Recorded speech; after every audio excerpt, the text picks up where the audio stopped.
Good day and welcome to today's class. Today's class is a continuation of our previous classes on Surds. In today's class, we shall be taking more exercises and applications as it has to do with Surds. At the previous classes, I have explained to you all you need to know about Surds, and as well as those previous knowledges that is required of you to be able to work with Surds. So in today's class, we shall be looking at how we can apply them in solving problems when it has to do with exams or whatever real life situations. So we shall be looking at the National 5 past questions. The National 5 is an exam taken by UK students. Okay, so most of these questions are familiar with the National 5 exams. Or National 5 exams are familiar with some of these questions. So I will be answering some of these questions. I'll be taking it step by step and slowly to enable learners to be able to comprehend or see how this knowledge on sorts can be applied. Question 1 says, which of the following is not a sword? That you can use a calculator for this question. Okay, so which of them is not a sword? The first option is root 64. Root 64 is not a sword. Why? Because 64 is a perfect square. A perfect square is a whole number whose square root is also a whole number. So the square root of 64 is equal to 8. So root 64 is not a sword. 5 root 6. 5 root 6 is a sword because root 6 is 6 is not a perfect square, just like I said, and root 14 is also a sword, and root 80 is also a sword. So the question says, which of the following is not a sword? And the answer is root 64. And if you look at it, they gave us the correct answer. So they say not a sword. This is sword, sword, sword.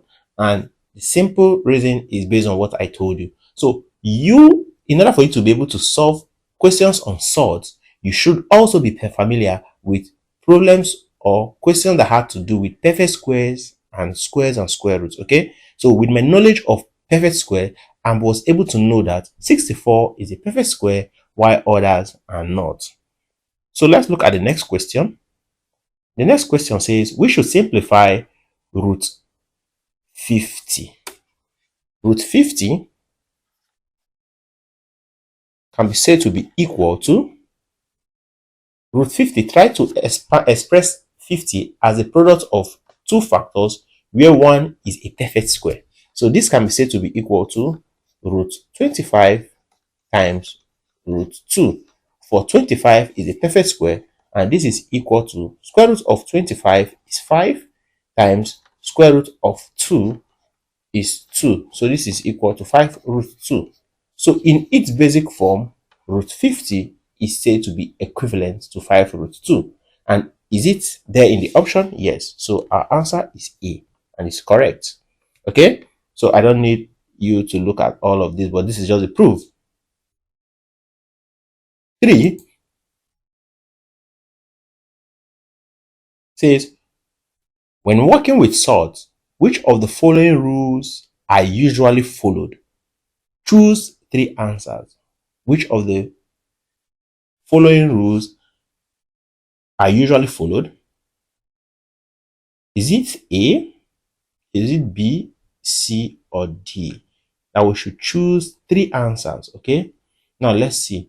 Root A squared plus B squared, is it equals to root A plus root B? I doubt. No. Root into bracket A over B, is it equals to root A divided by root B? Yes. And is root A times root A equals to A? Yes. What about this? Root AB. Yeah, this is one of the rules of solves. So this is correct. So I have chosen my 3. This is not an option. So let's see if it's correct. Correct. Okay.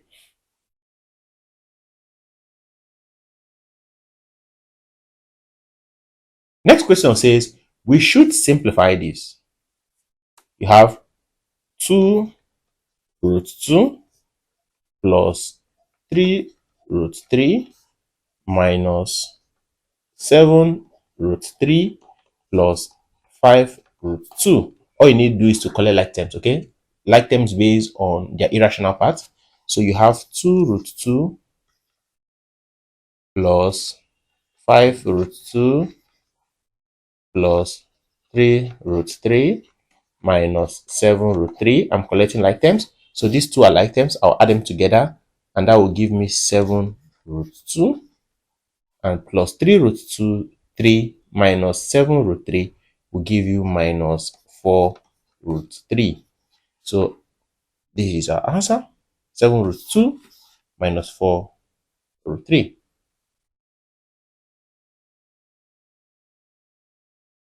Now, if you look at it, you have similar answers in A and B, A and D. So the answer is D, just because of that minus sign. So be careful. Next question, that we should simplify 4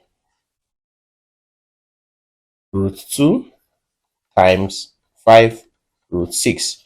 When you have, remember what we did in multiplication, you multiply the rational part by and together as well as the irrational part. So the rational part we have 4 and 5, that is 4 times 5 times root 2 times root 6. So this is equal to 4 times 5 is 20 times root 2 times root 6. That will give you root 12. But remember, 12 can be expressed as a product of two factors where one is a perfect square. This becomes 20 times root 4 times root 3. This is 20 times root 4 is 2 times root 3. And this is equal to 40 root 3. Do we have 40 root 3 in our option? Yes, this is it. And this is correct.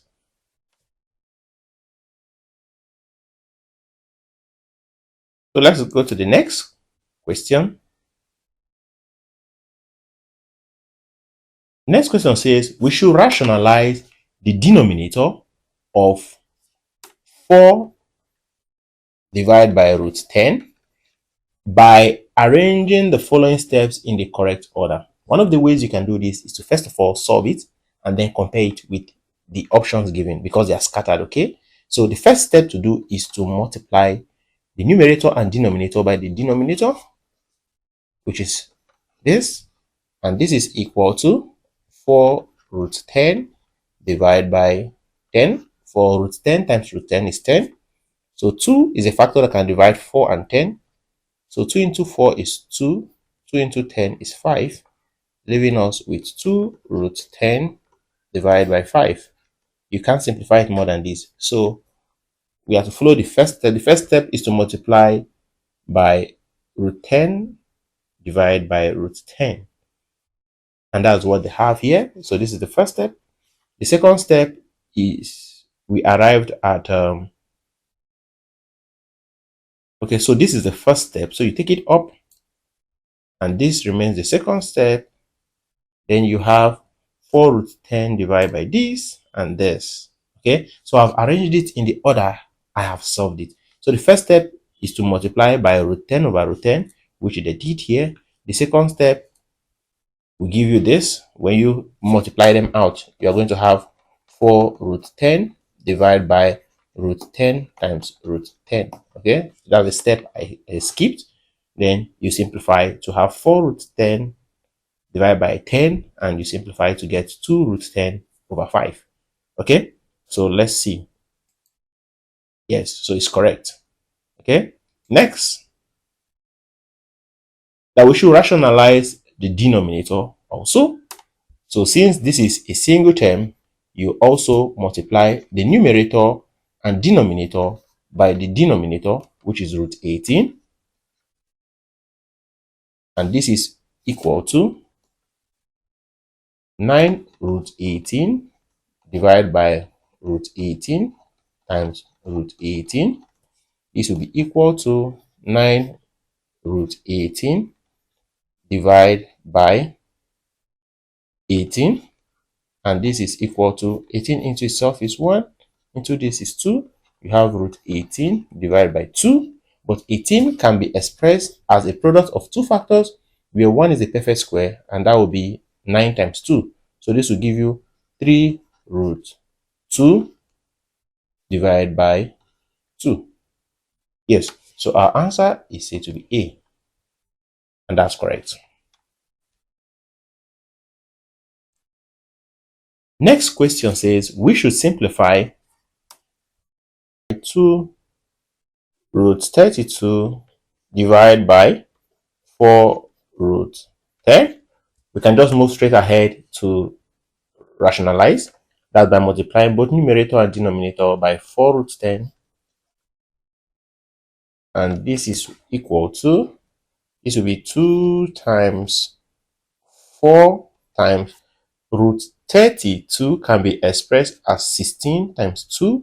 That will be 4 root 2 times root 10 divided by 4 times 4 times 10.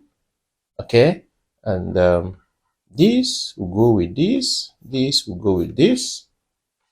2 here is 1, 2 into 10 is 5, leaving us with root 20 divided by 5. And root 20 can be expressed as a product of two factors where 1 is a perfect square. That will be root 4 times root 5 divided by 5. And this is equal to square root of 4 is 2, root 5 divided by 5.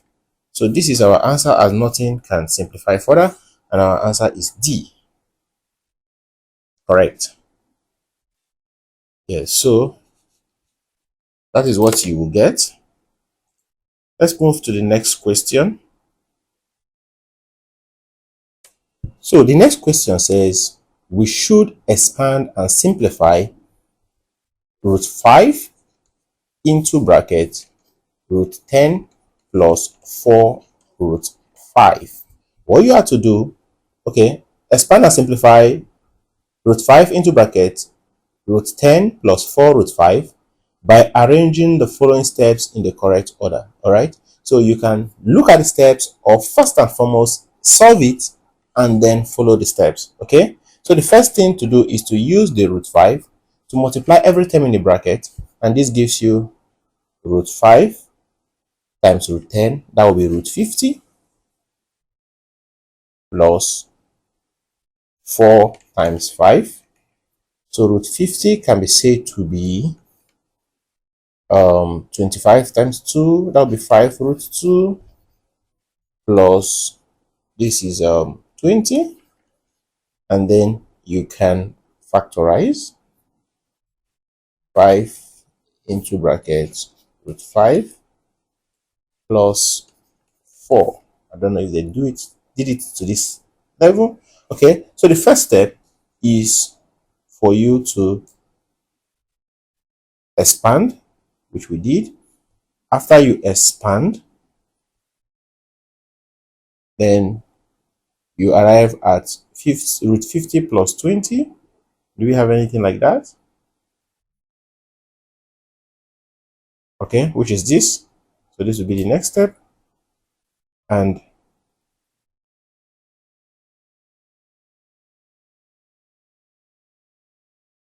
okay, this should come in here first. I think so. Yes. Okay, yeah.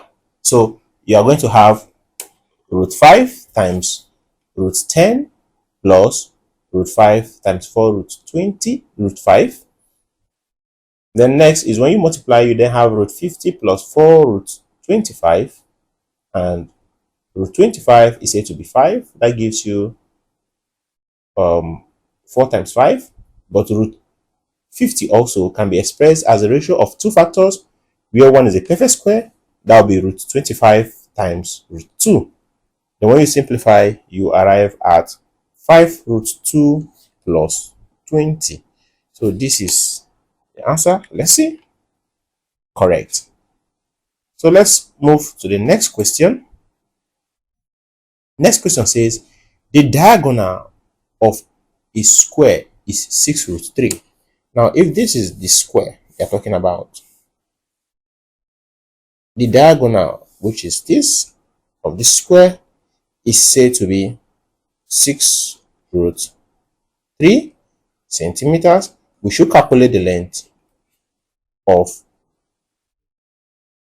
each side. Now, if this is a square, you know that the length, a square has equal sides, okay? And this can be said to be a right angle triangle. And using Pythagoras theorem says that the sum of the squares of the other two sides is equal to the square of the hypotenuse side. That is to say, L squared plus L squared is equal to 6 root 3 squared. Okay, so L squared plus L squared will give you 2L squared, which is equal to 6 root 3 squared. And when you square this, you're going to have 2L squared is equals to 6 times 6 is 36 times 3, and L squared is equal to 36 times 3 divided by 2, of which L squared is equal to 18 times 3, and L is equal to square root of 18 times 3 is 54. So root 54. Do we have root 54? Yes. So root 54 is said to be the length of the sides. Let's see. So root 54 is still the same thing as 3 root 6, because L can be said to be equal to 9 root 9 times root 6, and L is equal to 3 root 6. I don't know why they will give this 2, okay, but definitely you have to simplify your answer to its basic sort form. So let's look at the next question. All right, fantastic. You really know your stuff. Well done. So we got 90%. Okay, that brings us to the end of today's class. In today's class, we have looked at the application of Surds in solving real life problems. Kindly like my videos as you watch, while I recommend that you subscribe to my channel and also follow me on Facebook at my lesson teacher Maths. Turn on the notification bell so as to be notified whenever a new video is being uploaded. You can also use the comment section to interact with me on areas that are still difficult for you to understand. Well, I recommend you share the link with your friends and families so that they can also benefit from our daily classes. See you in our next class. Do have a nice day.